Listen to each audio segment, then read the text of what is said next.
And so now I just want to introduce you folks to our presenters today. We have Kelsey Lamb, who's the Director of Regional Asthma Management and Prevention. And we do also have Victoria Leonard, who is the Program Coordinator for the Western States Pediatric Environmental Health Specialty Unit at UCSF. So thank you, ladies, for joining us, and we welcome you both today. Good morning. It's a pleasure to be here. I'm going to try to share my slides. And if someone can let me know whether that seems to be working. Thumbs up. All right. Thank you.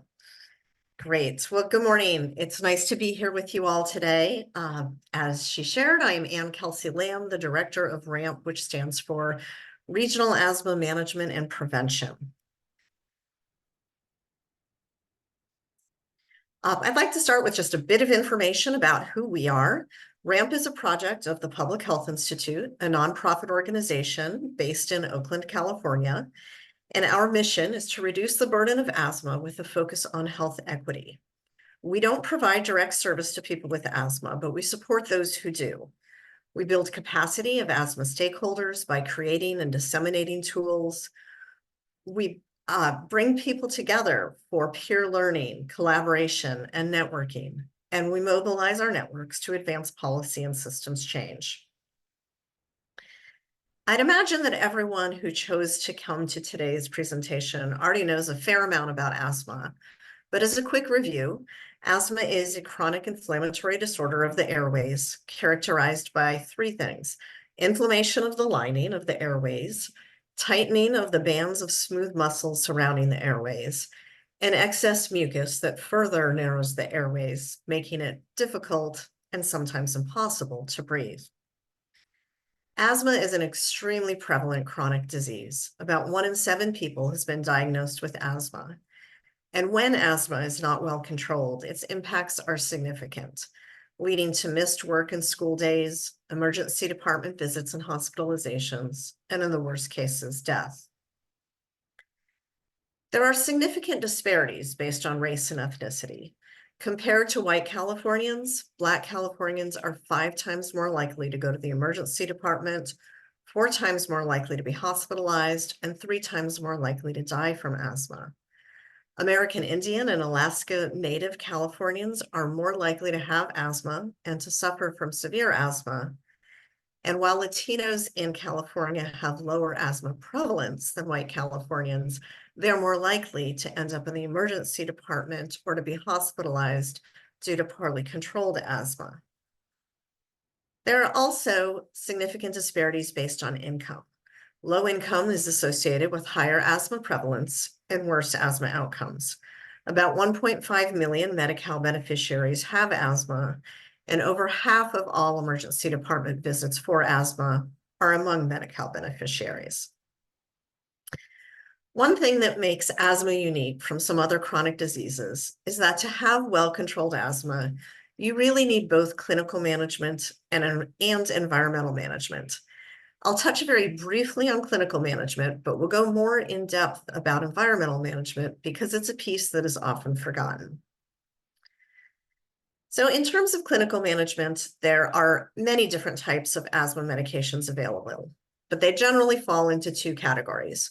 The quick relief medicines, like albuterol, relax the constriction of the airways that happens during an asthma attack, and they are to be taken only as needed and provide quick relief. They do not do anything, however, to help individuals get their asthma under control. For that, we need long-term controller medicines. These are to be taken every day, even when the patient is feeling well, and they generally deal with the problem of inflammation in the airways. One of the greatest challenges in clinical management and asthma education is ensuring that patients really understand the importance of taking their long-term controller medicines every day. But now moving to environmental management of asthma, it really requires a good understanding of environmental asthma triggers. So there are a few points I'd like to make before I dive into what those triggers are. There are generally 2 categories of environmental asthma triggers. There are allergens and irritants. Allergens cause the body to mount an inappropriate immune response to a benign protein or allergen. So allergic reactions are caused by the body's own immune system. An irritant is a substance that causes inflammation and discomfort in the body. This reaction is not primarily a result of the body's immune system. An allergic reaction requires prior sensitization, whereas an irritant does not. Okay. I also want to talk about the difference between exacerbation and causation. So environmental asthma triggers, by definition, can trigger asthma symptoms or make asthma worse, which is exacerbation. Some environmental asthma triggers may also increase a child's risk of developing asthma, or causation. So with some triggers, the scientific literature has suggested or proven causation. That is, the trigger can lead to the onset of the disease. Most noteworthy is environmental tobacco smoke, but mold is implicated as well. Basically, though, it's important to understand that there is a distinction and that there are some environmental triggers that can indeed cause asthma. A final consideration is that asthma triggers vary from one person to the next. Okay, so moving to what are some common environmental asthma triggers? I'm going to sort of zoom through photos pretty quickly. We're first going to look at some allergens. The first one is a picture of mold on the ceiling of a school. It's probably a pretty common sight for many of us. So mold is an allergen that can trigger or cause asthma. Dust mites, of course, are found everywhere, but when we see an area where there's a lot of clutter, a lot of carpet, a lot of upholstery, there's going to be more dust, which is going to be exacerbate asthma more. Cockroaches and rodents are both carry allergens that trigger asthma, as along with furry pets and, of course, pollen.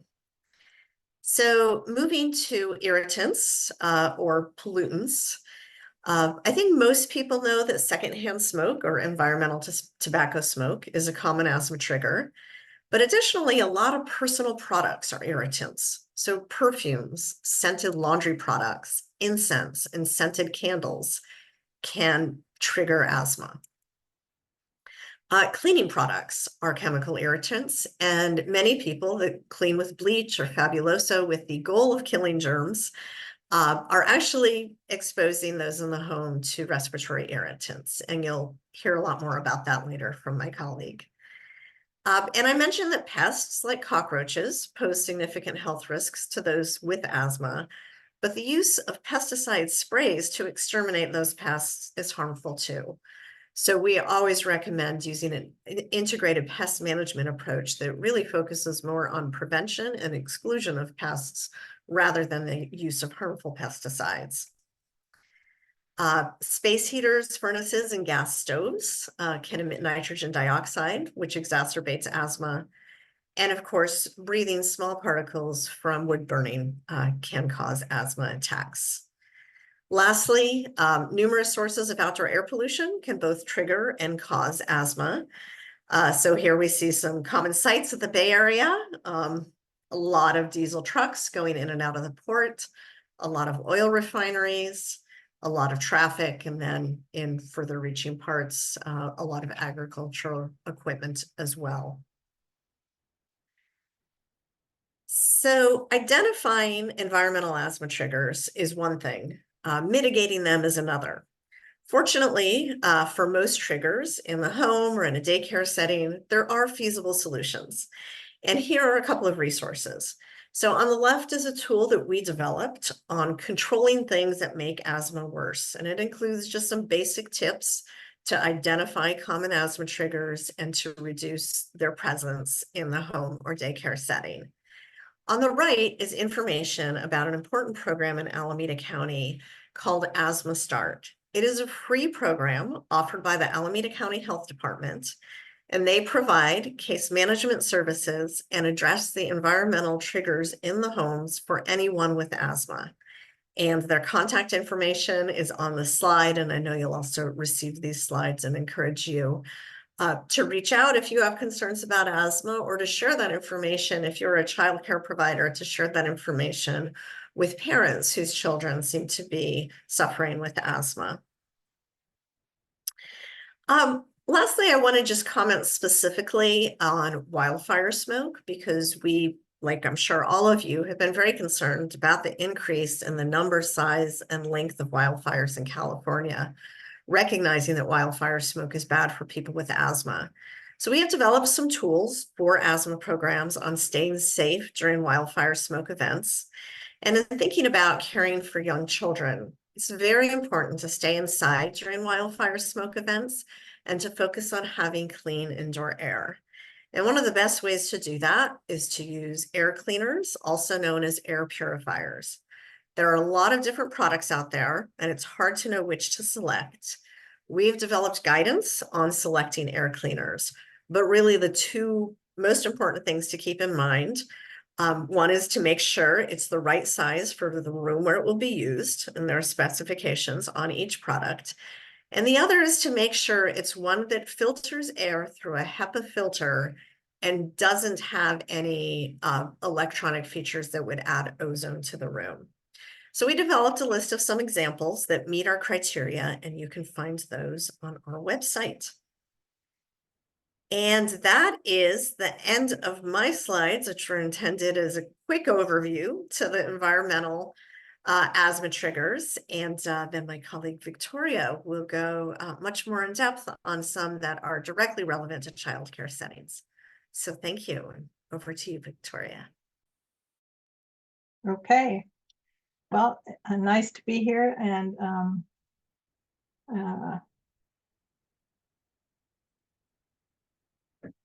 can you see my slides okay? Looks great. Okay.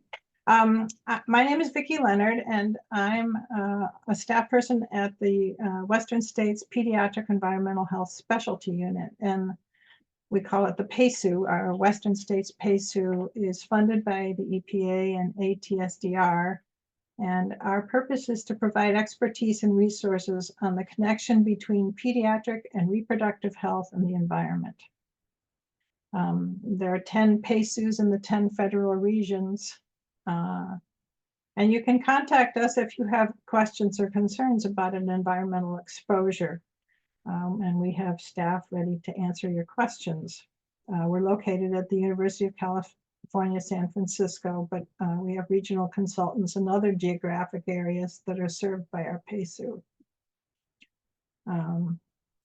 So I'm going to talk a little bit about how infectious diseases are spread, because it's often just assumed for historical reasons that we spread diseases through surfaces. And we've learned a lot about how diseases are spread as a result of COVID, and it's not quite what we thought.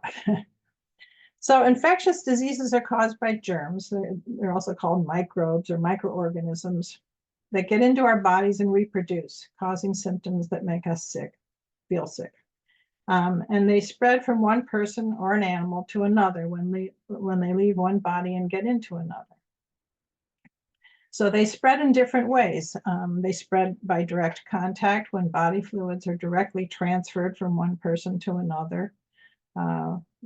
Examples are touching and kissing, or an animal bite, where an animal breaks the skin and inserts an organism into the body of a person or another animal. Droplets are when secretions fly out of kids' and adults' noses and mouths when they sneeze, cough, spit, drool, slobber, or vomit into the air, and then land on a hard surface or are inhaled by another person, typically within 6 feet. And then there's airborne transmission, when germs or aerosols, we call them, float suspended in the air, attached to small droplets or dust particles, and they travel much more than 3 feet. Aerosols can travel across a room, and some can travel down a hall and into a ventilation system. And lastly is the fecal-oral route, when germs and stool from one infected person make their way into the mouth of another person. And these germs usually cause vomiting and diarrhea. So most of the infectious diseases we see in early care education are respiratory viruses. There was a paper just published, and I put the sort of little summary in the chat if you're interested, but they found that 95% of the respiratory infections in childcare are caused by 5 viruses. So we used to think that we got sick from these viruses when they dropped on surfaces where we touched them, and then our eyes, nose, or mouth. So we did a lot of disinfecting of surfaces and a lot of hand sanitizing and hand washing. But we now know that most respiratory viruses are actually spread in the air, and they can travel a lot farther than we thought. COVID-19 is one airborne virus, but there are many others. Adenovirus, flu, RSV are all viruses that spread via airborne means.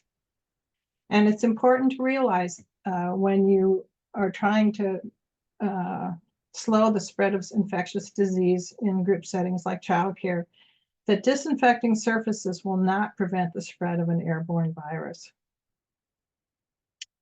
So is COVID over? No, it's still with us. We have better immunity because we've had infections and vaccinations, but getting COVID is not good for your health, even if you get a very mild case when you're infected. Because even a mild case of COVID can increase the long-term risks of serious cardiovascular diseases such as stroke, heart attack, and heart failure. There was a good study recently published showing that being vaccinated, keeping up with your vaccinations will reduce the risk of these long-term cardiovascular outcomes from COVID. So get your vaccinations. And so COVID can infect all organs of your body, including your brain. So we should be doing everything we can to protect ourselves from infection and reinfection. And I'm going to talk about some strategies to how you can do that. So you want to reduce the source of the any virus, not just COVID, but other viruses as well. So that means staying home when you're sick. Masks, wearing masks inside is a very effective strategy, especially when everyone's doing it. So if an infectious disease outbreak is serious, then masks are a really helpful approach. And children as young as 2 can wear a mask. Creating distance from the source, that is sort of, for an aerosol that can travel many feet, it's hard to do, but it can prevent you from being exposed to droplets. Then we have ventilation and filtration, which I'm going to talk a fair amount about today, followed by disinfection and then education. So aerosols are solid and liquid particles that float in the air. They can include germs like bacteria and viruses. And we get sick when we inhale these invisible infectious particles that are exhaled by an infected person. And once these infectious particles leave the mouth or the nose, they behave in a similar way to smoke. Without good ventilation or air filtration, aerosols remain suspended in the air and become increasingly dense as time passes.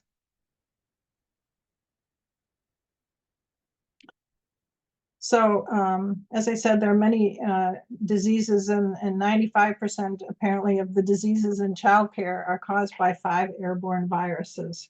So figuring out ways to lower the risk of exposure to these viruses is important. These airborne viruses are best addressed using increased ventilation, air filtration, masks, and social distancing. Also, spending as much time outside as possible also reduces the risk of exposure. This isn't a new idea. These are outdoor schools that were created in the early 1900s to prevent the spread of tuberculosis, which was very common in those days. And in fact, this experiment was quite successful. None of these children got tuberculosis. So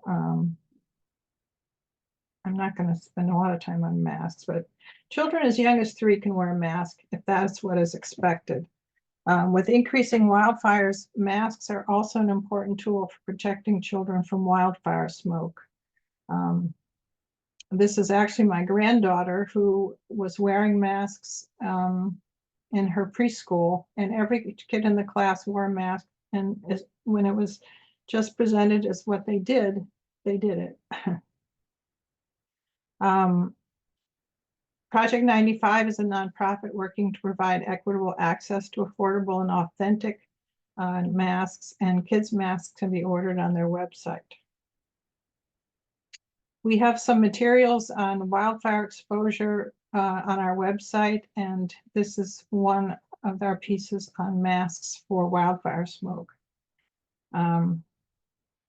So these are the situations in which you can expect a kid to wear a mask if they're over the age of 2, if they can tell you if they have problems with the mask, so it can be taken off and they won't pull on it or choke themselves with it, and they're supervised. So what can you do to improve the air in schools and early care and education facilities? I think this is one of the most important things that we've learned since COVID, is that improving the air will make a huge difference in the lives of both staff and children. The first thing you can do is to increase the ventilation rate. So you want to maximize the outdoor ventilation rate, which is just bringing in more fresh outdoor air when it's safe to do so. So not during a wildfire, but if the air quality outside is good, opening your doors and windows and using your HVAC system to bring in more outdoor air can make a huge difference.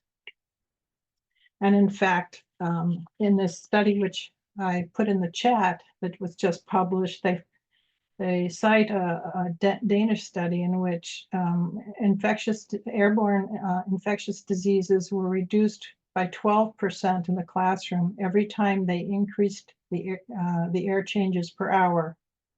So it does make a huge difference in infectious disease. You also want to increase the filter efficiency in your HVAC system. You want to upgrade to a MERV 13 or greater if your HVAC system can handle it.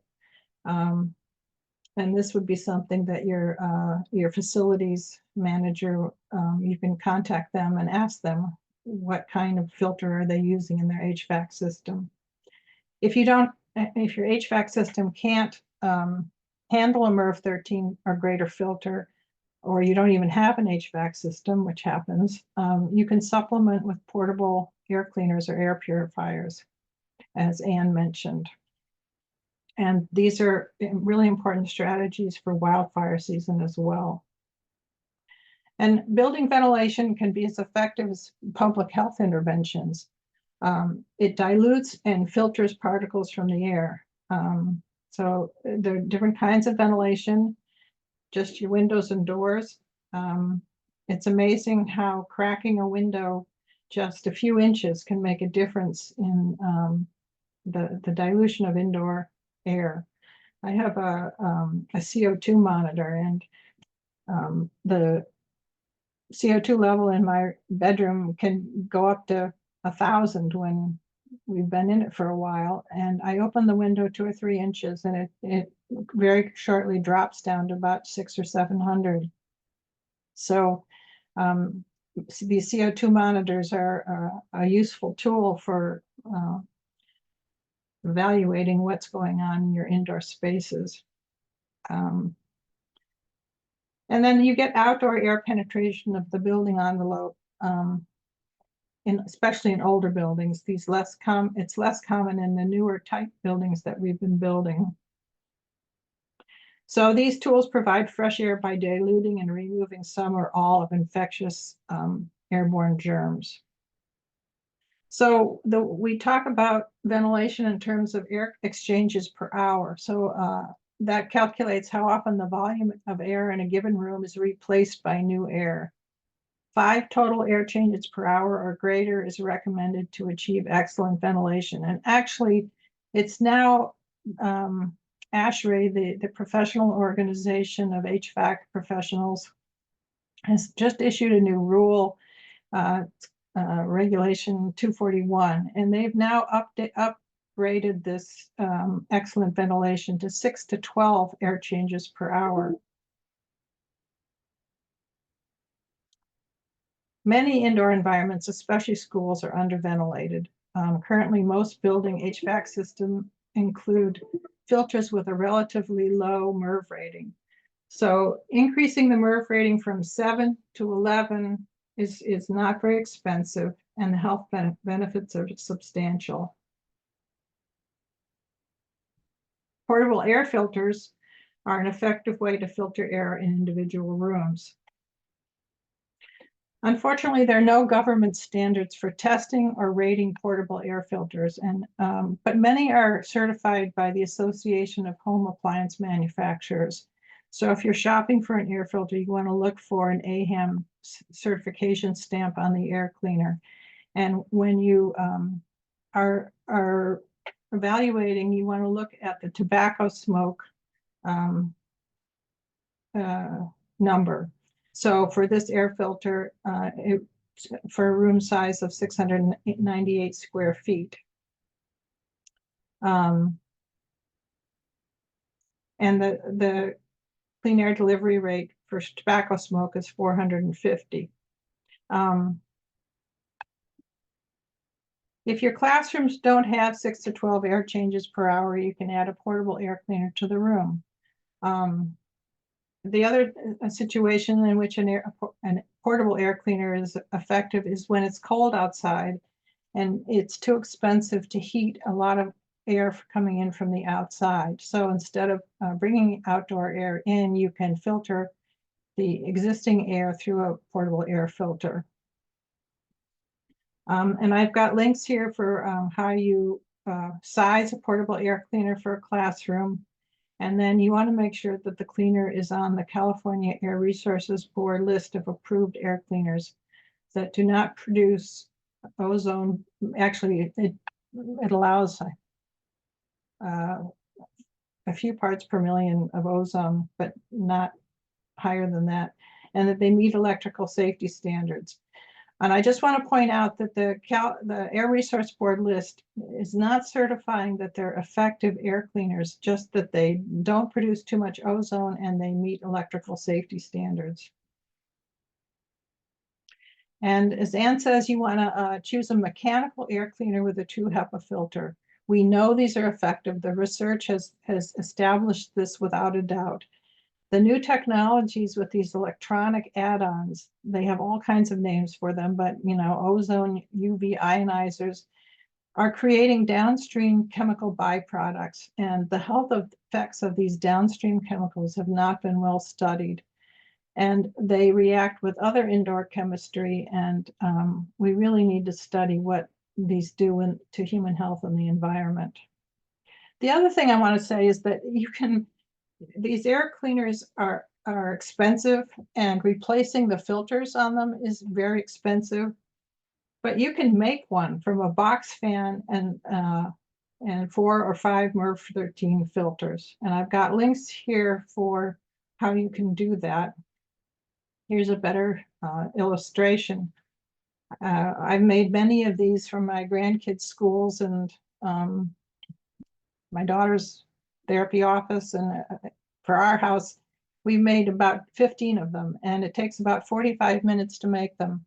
And they're extremely effective. And when you have to change the filters, it's much less expensive than you can buy 4 MERV 13 filters at Costco for less than $50. And many of these commercial air filters, it costs more than $100 to buy one replacement filter. So this is a cost-effective way to add an air cleaner to your environment.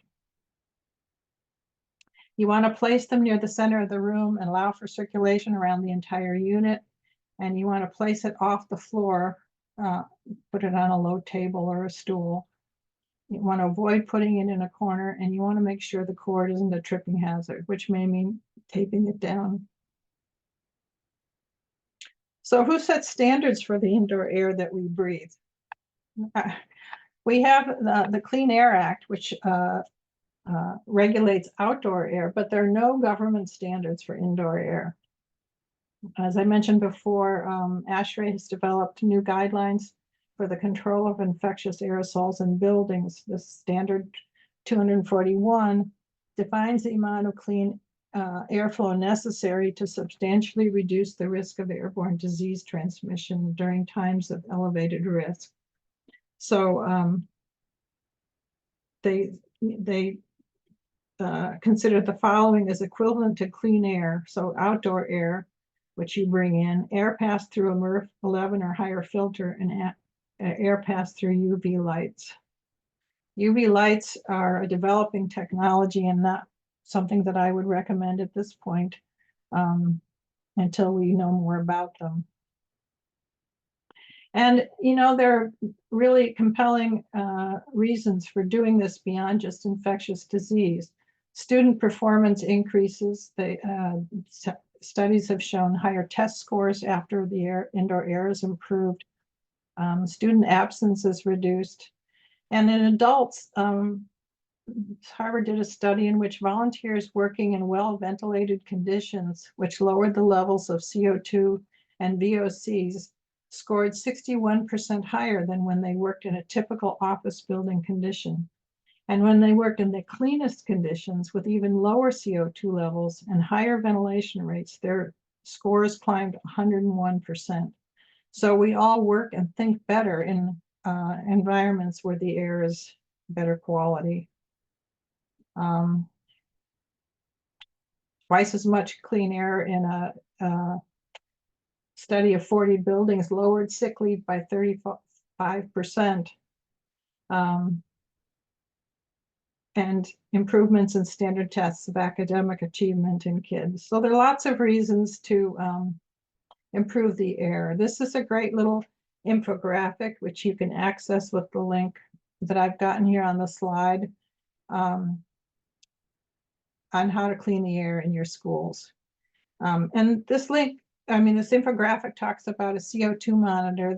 They are a very useful tool. They're sort of a proxy for the level of infectious particles in the room. It's as close as we can easily get. And, you can put it up in the room, and if it gets up to past 1,000, you know that your air quality is not very good and it's time to do something about it. So cleaning and disinfecting is the next step in preventing infectious disease when you have a disease that is transmitted via surfaces. And most commonly, these diseases are gastrointestinal diseases. So when there's an outbreak of disease that's spread from surfaces such as doorknobs, countertops, handrails, faucets, toilets, then cleaning, sanitizing, and disinfection play a role in disease prevention. Before I began working with the PACU, I worked with the California Child Care Health Program as a nurse on their advice line, and we would get calls all the time from child care programs, and they would say, we're disinfecting everything and everyone is still sick. And that's because these diseases are spread through the air, and you cannot disinfect your way out of a disease outbreak of an airborne disease. You need to do the other things like ventilation and air filtration. So in response to all the problems around cleaning, sanitizing, and disinfecting, I developed a toolkit of materials: green cleaning, sanitizing, and disinfecting, a toolkit for early care and education. And with COVID, we decided to upgrade the toolkit, update it. So in 2021, a new edition was released, and it's also translated into Spanish. And it has materials specific to COVID. So all these materials are available on our website, and I encourage you to use them. There are many fact sheets for providers and 3 for families, and it's all available at this link. So one of the problems with cleaning, sanitizing, and disinfecting is it involves chemicals. And why should we be concerned about chemical use in childcare? And many people think that adults and kids are exposed to and affected by toxic chemicals in the same way, and this isn't the case. Children have both higher exposures to toxicants in the environment, and they're more vulnerable to the effects of those toxicants than adults. So kids exposed to the same dose of environmental toxins have proportionately much greater exposure compared to adults. I'm not going to show that. The other problem is that sometimes it can take 10, 20, 30 years to develop disease. And someone like me, that wouldn't matter because I'll be dead by the time that disease would show up. But in small children, they have many decades in which to develop disease in their lives. And the other problem, disturbing problem, is that some chemical exposures that we experience are now known to affect the offspring of our offspring. And we now know that there are windows of vulnerability in the development of the fetus and child, and these windows of vulnerability have no equivalent in adult life. Our brains are developed and established. Children's brains are growing and developing, and there's cell migrations that occur. And if you expose the brain of a fetus or a child during one of these particular moments of migration, you can have effects that will cause problems for that kid for the rest of their lives. And same for other organs in the body. So we know that children are more vulnerable because their brain achieves 90% of its adult size in the first 3 years of life. Rapid growth makes the nervous system vulnerable. Children under 3 have immature immune systems.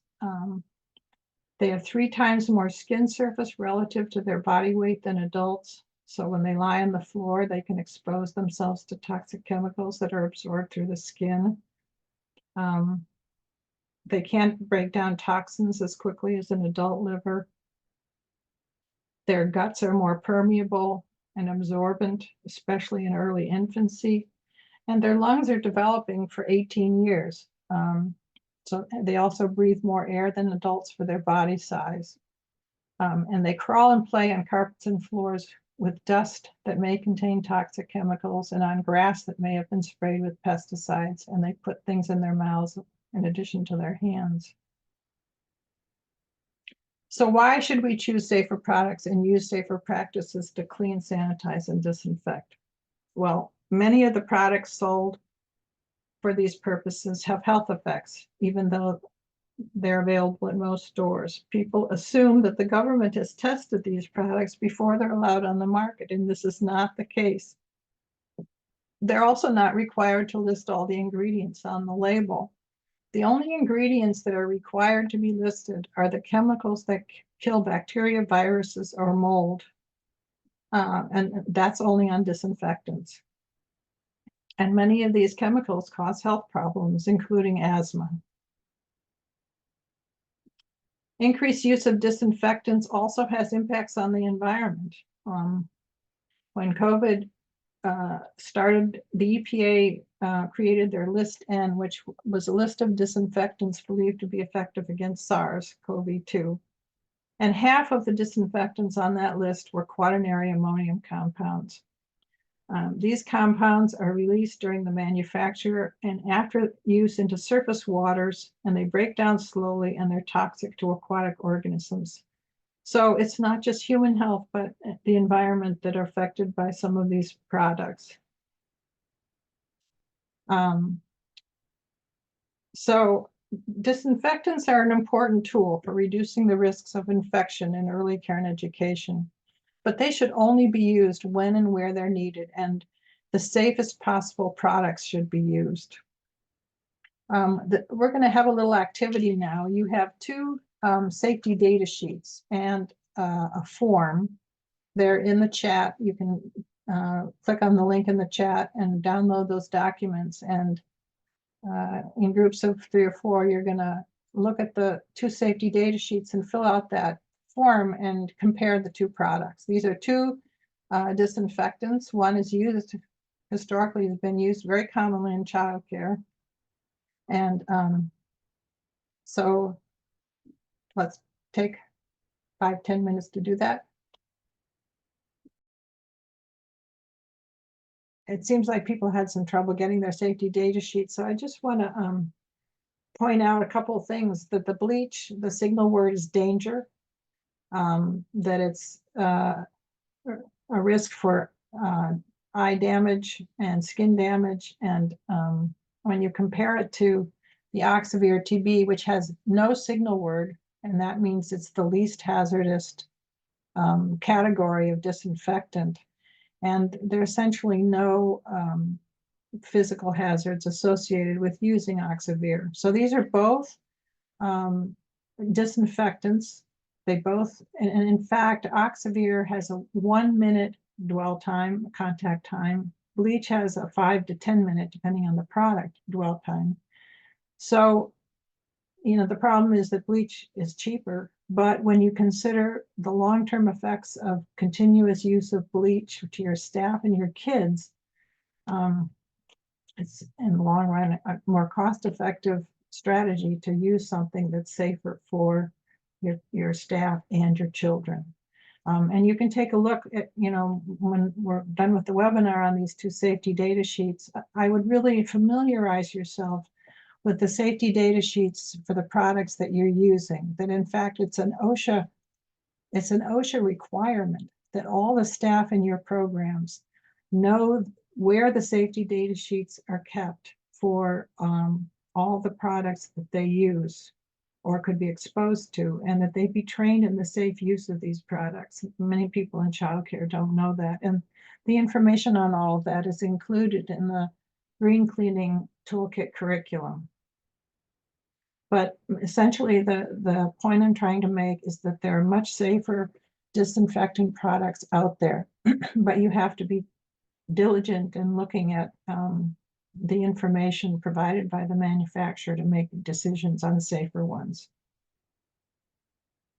So cleaning, cleaning is important.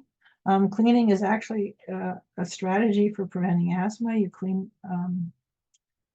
things that are allergenic out of the environment, as well as germs as well.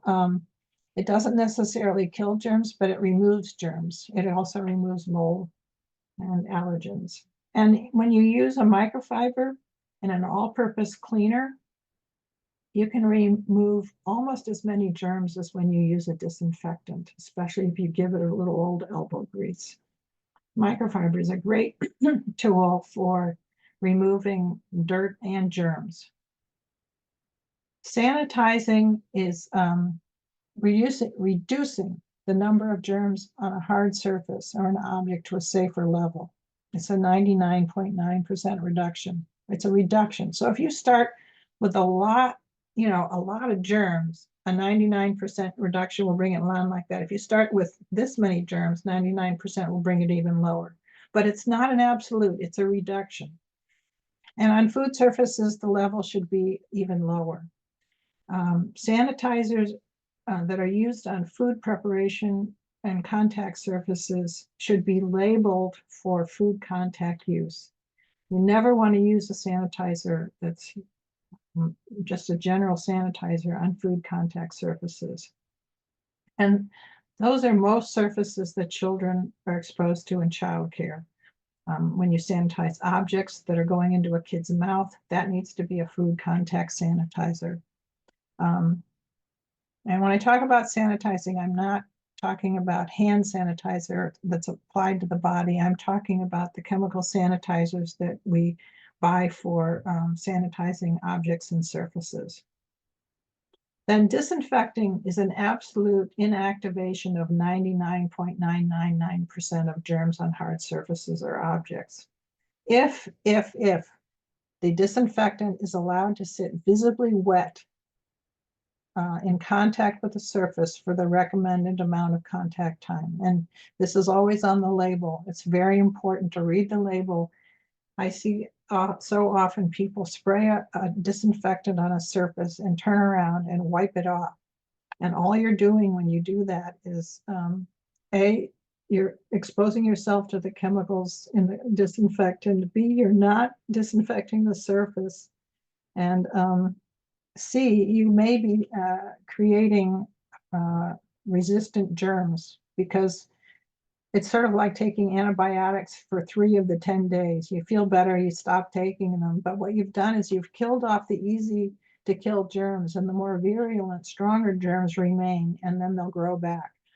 The same thing happens on surfaces. So disinfectants are used on changing tables, bathroom sinks, toilets, etc. And people often ask, why can't we just use a disinfectant cleaner everywhere? Well, disinfectants don't clean surfaces. Germs can hide under dirt and grime and not be affected by disinfectants. And some disinfectants, including bleach, don't disinfect in the presence of dirt. So if you don't clean the surface first and you put bleach on top of the surface, you're not going to get a good disinfection. The other thing is that products used to disinfect are usually more toxic and more expensive than products used to just clean. So how do you identify safer products? Well, the words natural, non-toxic, and green that appear on product labels are not regulated by the government. We often refer to this as greenwashing. And sometimes these products that have green in the label have as many toxic chemicals as conventional cleaning products. They don't have to list the ingredients on the label, as I said, and they don't have to prove that they're safe before the manufacturers market them. So these gaps in ingredient information on product labels make it difficult for consumers to make wise choices when purchasing cleaning products. So how do you identify safer products? The only way to know which cleaning products are safer is to buy products that are certified as safer for human health and the environment by an independent third-party agency. You can also choose fragrance-free products if you don't choose a certified product. That helps somewhat. But there are 3 main third-party certifying agencies. Green Seal is an independent agency, and most products that are provided by distributors have products that are certified by Green Seal. EcoLogo is an arm of Underwriters Laboratory. And then there's the EPA Safer Choice Program. So the Safer Choice label is on products. You can find these in big box stores and in retail stores. These are for cleaning products, these top 3. The only agency that can approve a disinfectant as safer for human health and the environment is the EPA's Design for the Environment program. And that's an important distinction. So you can search the Safer Choice page on the EPA's website. So you can put in what, whether you're going to use this, you'd say business use, product type, and it'll have things like bathroom cleaner, window cleaner, general purpose cleaner. And you can check the fragrance-free product box, and it'll do a search, and it'll give you all the products that have been approved for Safer Choice, the Safer Choice program. So then the DFE certified disinfectants, the link is here, and they've declared these active ingredients as safer for human health and the environment. And you'll notice that sodium hypochlorite is not here. Bleach is not one of the safer active ingredients. And you can do the same thing here. You can look for safer active ingredients. So the product that I gave you the safety data sheet for, Oxivir TB, its active ingredients is an accelerated hydrogen peroxide, which is different from the brown bottle hydrogen peroxide.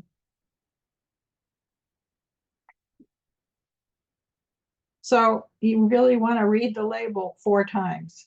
You want to read it before you buy it, because you want to make sure that there's an EPA registration number on the label. If it's not got a registration number, it's not a registered disinfectant. And there are many containers of bleach that you can buy in the grocery store that do not have an EPA registration number. So you really always want to make sure that that number is there. You want to look at the storage and disposal requirements, the precautionary statements. So here, this product, the signal word is caution. So this is a safer product than bleach, which has a signal word of danger. You always want to have the National Poison Control Center number available. And then you want to look at the active ingredient. This active ingredient is hydrogen peroxide. And here's the signal word, caution. So here is the list of signal words. Danger is the worst. And that's bleach's signal word is danger. And if there's no signal word, as I said, that's when they fall into the lowest toxicity category by all routes of exposure. So those are the safest. And then you want to make sure you find the dwell time, contact time. And I can't emphasize this enough. People don't understand that if you don't leave these products on the surface for that amount of time, they're not going to do their job. And people, you know, I've had people stand up and say, I changed 90 diapers yesterday.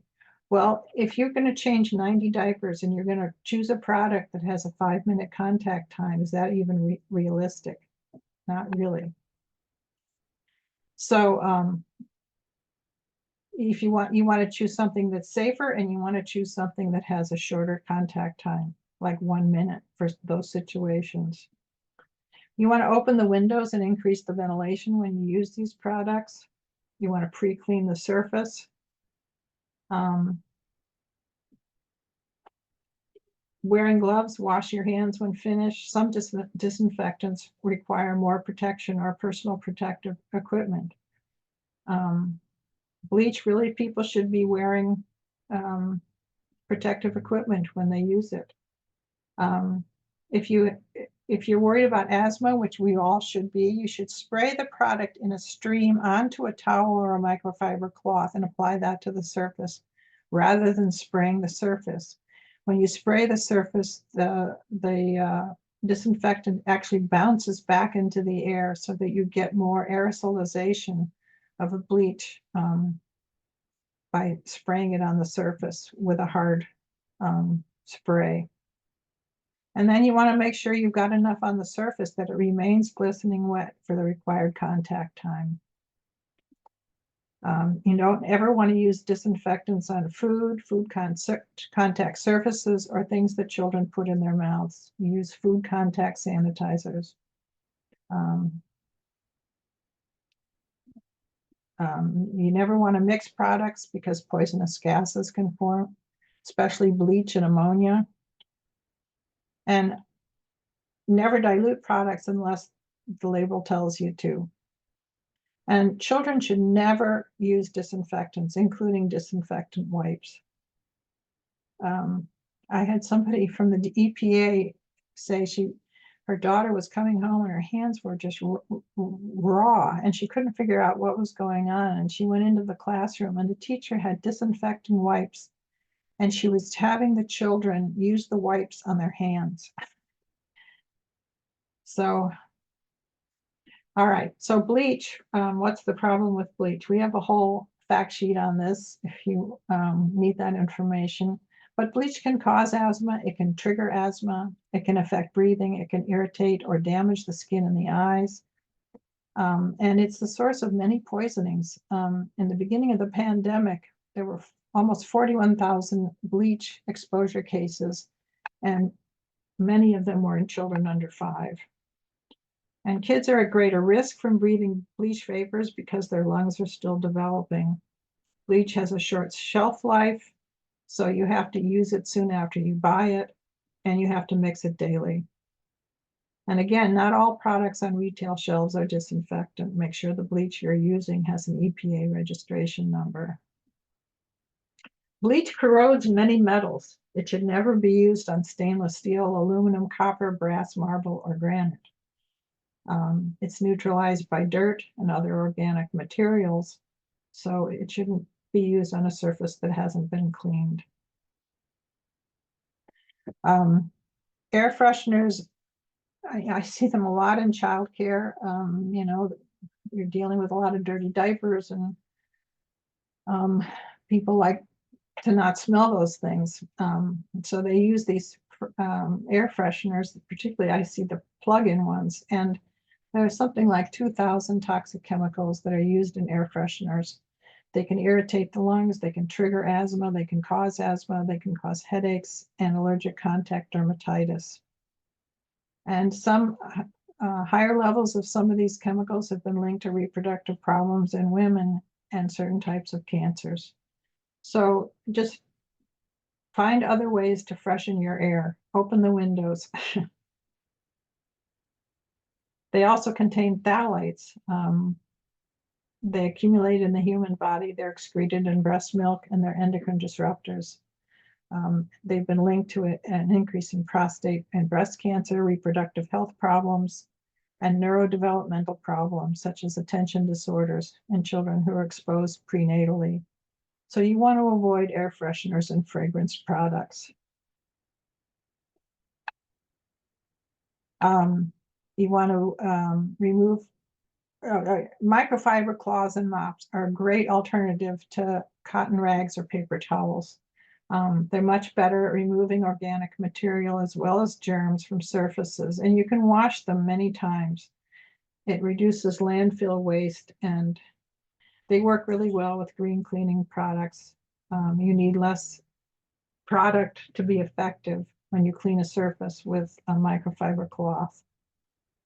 And you can use a color coding system to avoid moving germs from one surface to another. You use orange for the bathroom, blue for kitchen, etc. That way you don't transfer germs from one area to another. They can all be laundered in the same load with non-chlorine bleach and hot water and dried in the dryer.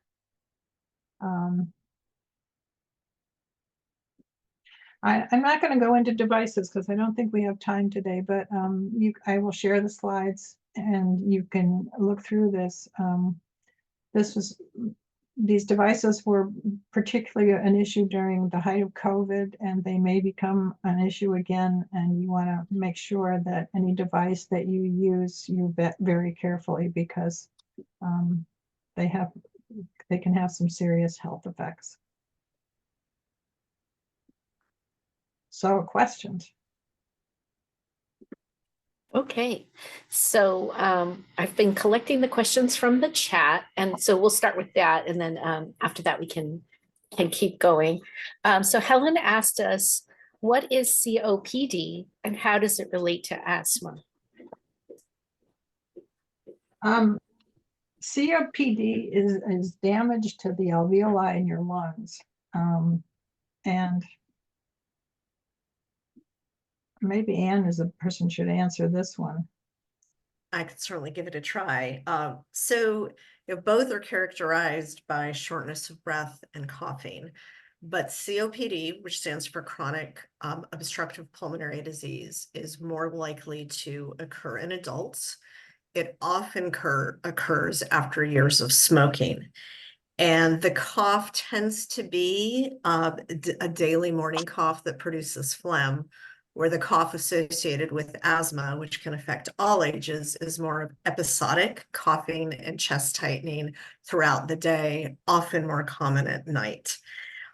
They are treated differently. And so if there is any question as to whether somebody has COPD or asthma, going to the doctor to make sure you get an accurate diagnosis and treatment plan is important. But as child care providers, what you're most likely to see in children that are chronically coughing and wheezing, it's most likely asthma. The other important thing about COPD is that if you don't treat it, once you treat it, you can prevent worsening of COPD, but you can't go back and recover what you've lost. So it's important to be diagnosed and treated for COPD so you don't lose lung function. There was a question, Deborah asked us, can you repost the study? I think maybe you had mentioned that you had posted a study in the chat. Yeah, And she was wondering if you could repost that link.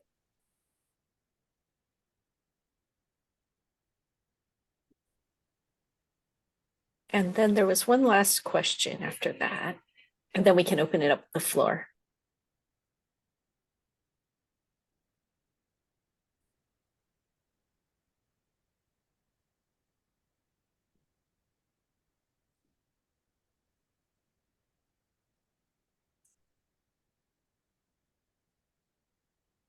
Okay, great. Thank you.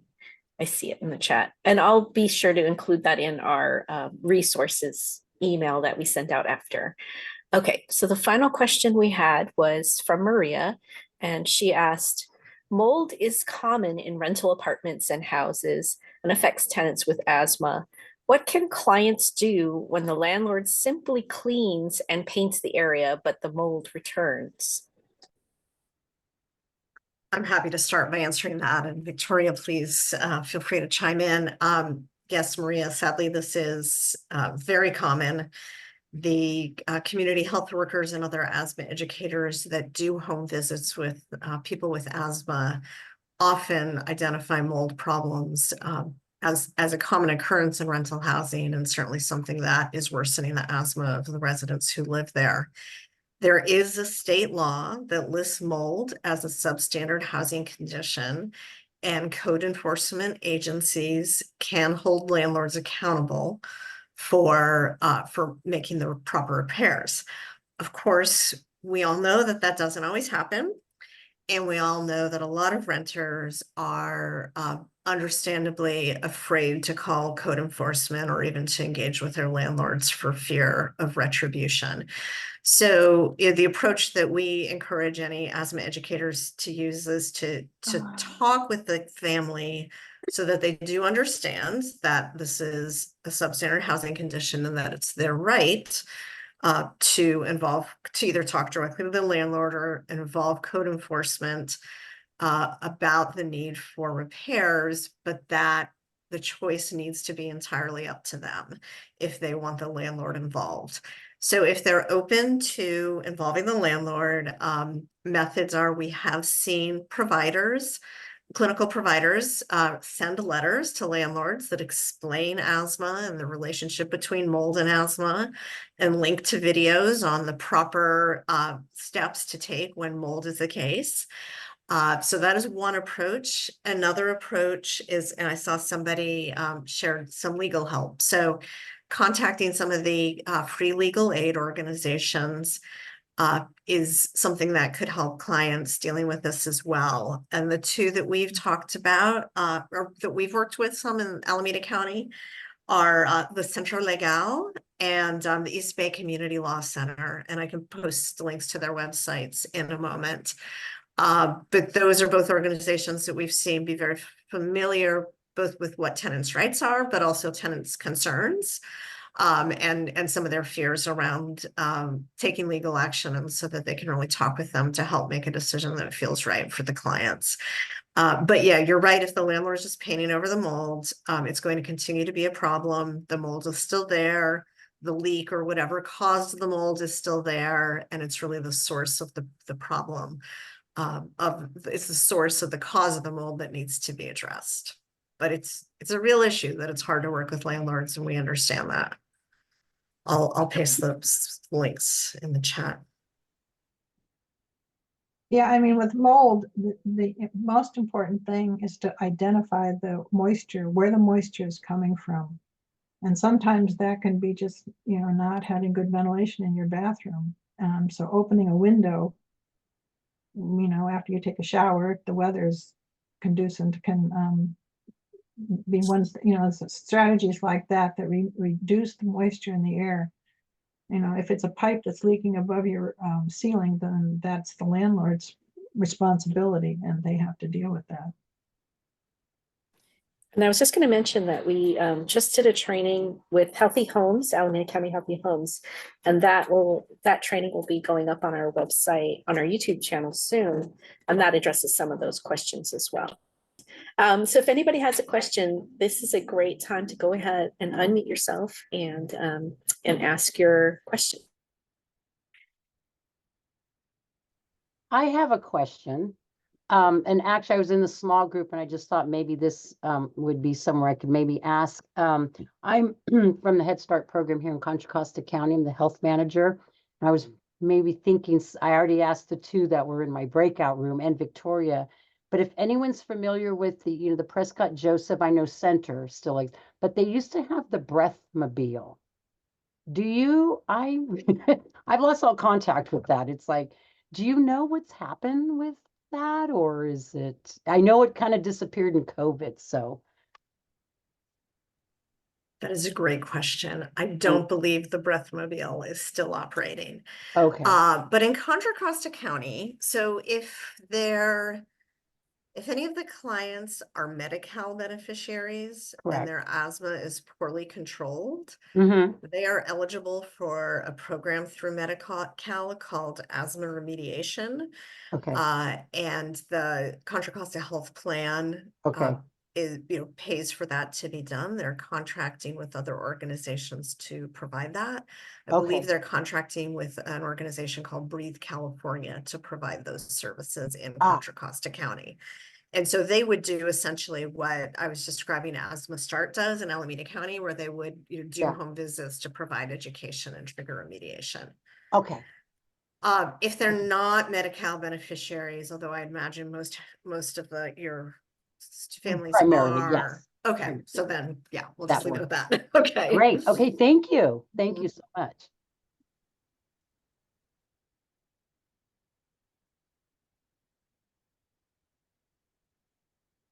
Okay, does anyone else have a question for our presenters?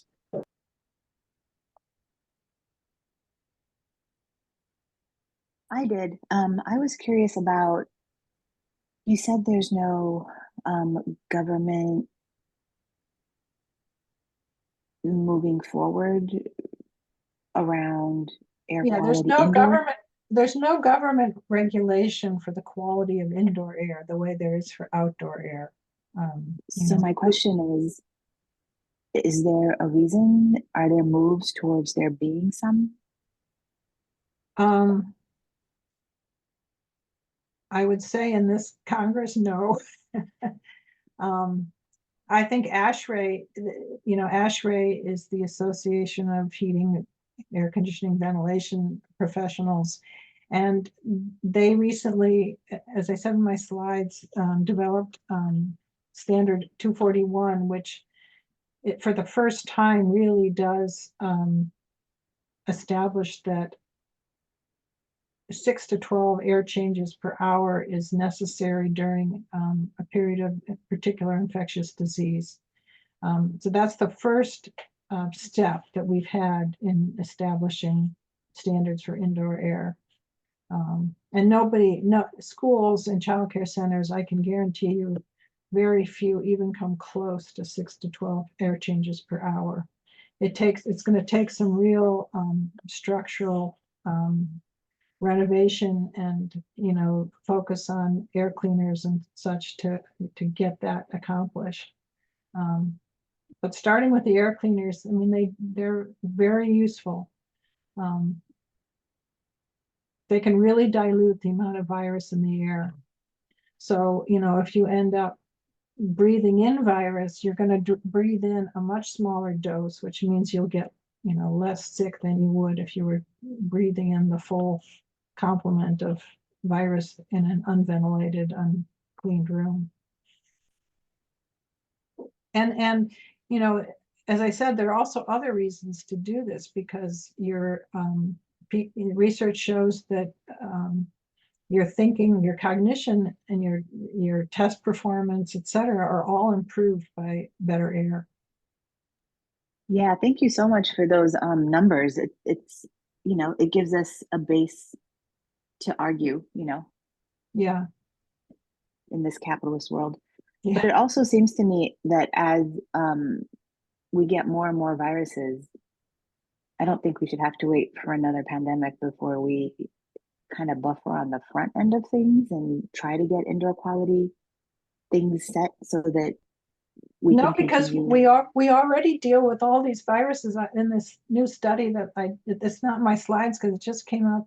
I just saw it this week. They said that infectious diseases dropped by 12% for every 1 air change per hour increase. So if you went from 6 to 7, you lose 12% of the infections in your classroom. That's big. It's huge. Yeah. Thank you. Okay, so I see something from William asking, okay, so we're informed that there's no cure for asthma. However, would you please talk about how some children with asthma become asymptomatic as adults? Yeah, so in my experience, and Victoria, please chime in, doctors are very reluctant to say that someone has outgrown their asthma because, indeed there isn't a cure for asthma. And there, are many cases where someone has been free of asthma exacerbations for years, and then, there is they do have an asthma attack, whether that's a result of exposure to new or higher levels of triggers, or often getting a respiratory virus is what can really, set up somebody's asthma if they haven't had symptoms for a long time. But, it is often true that children with smaller airways struggle more with their asthma, and as they grow, many people find that they struggle less with their asthma into adulthood. But I think, we do need to be cautious about anyone thinking that they've outgrown asthma, because it's important to still monitor any symptoms, make sure you're reducing exposure to triggers. You make sure that if you do need medication, that you have updated medication available, et cetera. But what you're describing is common. We just wouldn't say someone's outgrown it. Victoria, do you have anything different or additional to add? No, I mean, I think that, Okay. yeah, what you said is correct. And I mean, basically, it's a function of the size of your airways. As your airways get bigger, you can sort of overcome the inflammation that would otherwise put you under. But it doesn't mean that you aren't still susceptible to the effects of irritants and pollutants on your airways.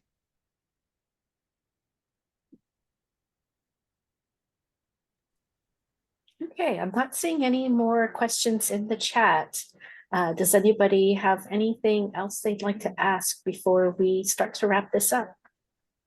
I have a question just out of curiosity. I'm not sure if anyone would be able to answer this, but I saw the irritants and the different I guess factors that can irritate people's asthma, and I'm wondering, would that be the same for someone with that zealous pneumonia or something? But I'm not sure if that's really. I know it's kind of off topic, but I don't know if anybody knows. Are you asking if some people are more susceptible to pneumonia? Or if the irritants that I showed pictures of are related to pneumonia? Is that it? The irritants, if they could lead to pneumonia. I don't know if asthma and Right. pneumonia have a connection. I don't know, just be curious. Yeah, I mean, so pneumonia is going to be caused either by a virus or bacteria. Those are the two different kinds of bacteria. And so they wouldn't be caused by some of the same things that can cause asthma. Like, we know that ongoing exposure to environmental tobacco smoke or other factors can cause the onset of asthma. And the same is not true for pneumonia, because it's either a virus or a bacterial infection.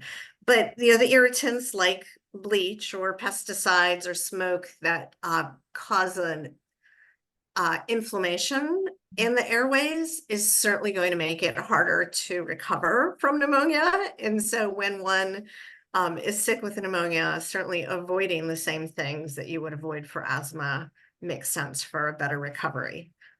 I am not a doctor or a nurse. Victoria is a trained medical professional, so I should have let you go first. But I think the converse is also true, that when very young children get frequent upper respiratory and lower respiratory infections, they can develop asthma from getting those infections. Yeah. So that's another reason you want to really reduce the number of infections that kids are getting, because it lowers the risk that they'll develop asthma in response.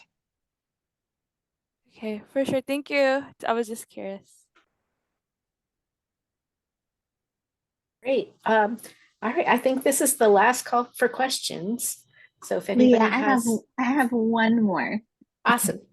I'm super curious. I'm not sure if you guys, you might be reluctant to answer this, but I pray that you do. In terms of just a natural thing to have going in the house, right? Like a natural something from nature that's constantly like a oil that's going.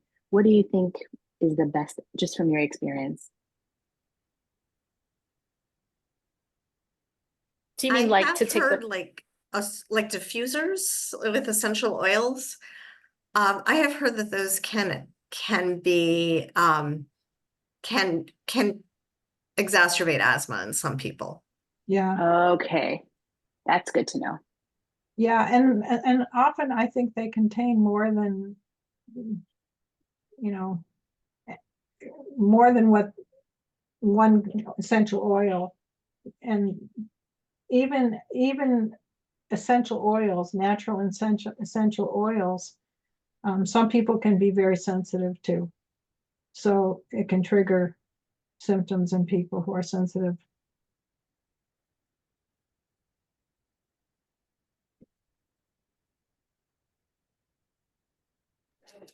okay, well, we're right at time. I want to thank our presenters so much for their time and knowledge and sharing it with us. And for everyone who joined us today, you'll be receiving an evaluation in an email later today, where you can fill out your evaluation and then download your certificate of participation. And then we'll also be sending a link to this recording and other resources shortly after this event. And thanks everyone again. I hope you have a great day.